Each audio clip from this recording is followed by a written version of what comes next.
I'm short, so I'll be brief.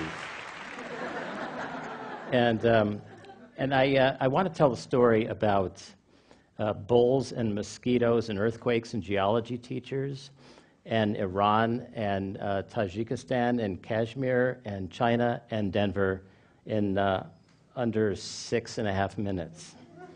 And I want to talk first about the Dushanbe, Tajikistan. Now, in Dushanbe, there's a bull underneath the earth, people believe, and that causes earthquakes. And the bull is bothered by mosquitoes. And so when the bull shakes, the earth rumbles. Now, this is a problem because some buildings sink and some buildings sway. And this issue of earthquakes is a very big deal. The students don't know what's going on. And so enter someone named Solmaz Mohajir. And Solmaz was born in Iran and experienced the 2003 earthquake in Iran. And then she's a geology teacher, so she went to Kashmir in 2005 with her GPS equipment, and she saw what was going on there. She saw that the buildings sway and sink, and people didn't know what to do. And so she began to create these lessons, and she created media, and she created stories, and the students made books. And this is, the mosquito that they built. I had to have this mosquito. And what happened in Tajikistan is the students began to create the curriculum around excellent science. So this is an earthquake-prone area, Tajikistan, right? And then, of course, Kashmir. And then, of course, with popsicles and sticks and other kinds of things going on, China. Now, the Chinese earthquake took place May 12, 2008. My organization had been working in this area, the exact epicenter, basically the exact epicenter. So we lost students, we lost teachers, we lost buildings, and I really thought I was going to lose my mind. And what ends up happening is that people, I guess, arrive for a reason. And Solmaz got in touch with us and says, I have something, and I want to share this with you, these 13 lessons. And overnight, it seemed, technology, education merged for a moment. Films were translated and subtitled, pamphlets and podcasts and program, and people, by the way, who I have to say are incredibly high-res people.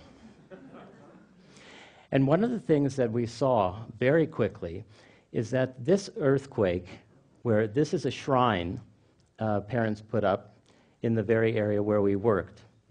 And this shrine had to stay because the parents really wanted the schools safe. Can you imagine all the things going on in the world and the schools kill your kid in a one child per family kind of setting?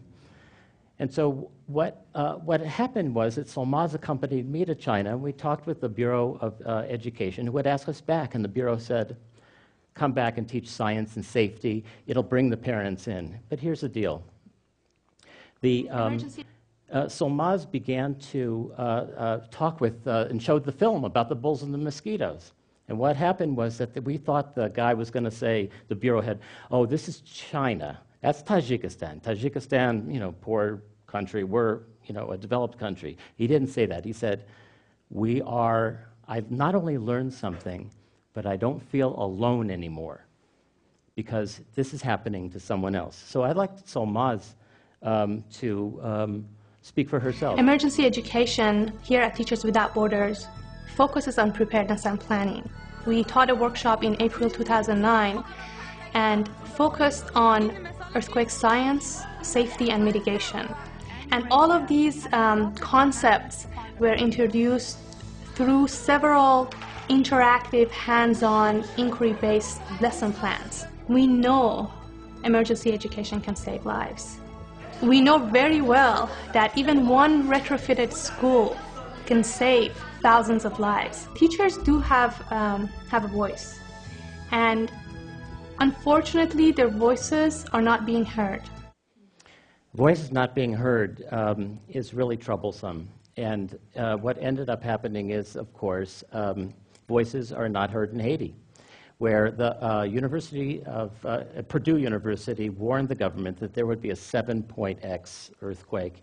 It was a 7.2 earthquake. It was a shallow earthquake, 13 miles under the surface of the earth, and a perfect storm, really, because you had shoddy construction in a densely populated area, and then you had a people who wanted, when there's a civil disturbance of any kind, a national or a natural disaster, their instinctual and immediate response is to run indoors. So that's how they died. And, I didn't know what to do, once again, felt alone myself. And so here's an interesting story, bringing it back to Denver, is that my daughter here is in the audience here, and is a teacher in Denver, and at Florida Pitt Waller School. And she's preparing her lessons about the geological formations, the Colorado Student Assessment Program. And she doesn't know what to do. There are 2 Haitian kids in her class. They're frantically looking for any signs of life from home.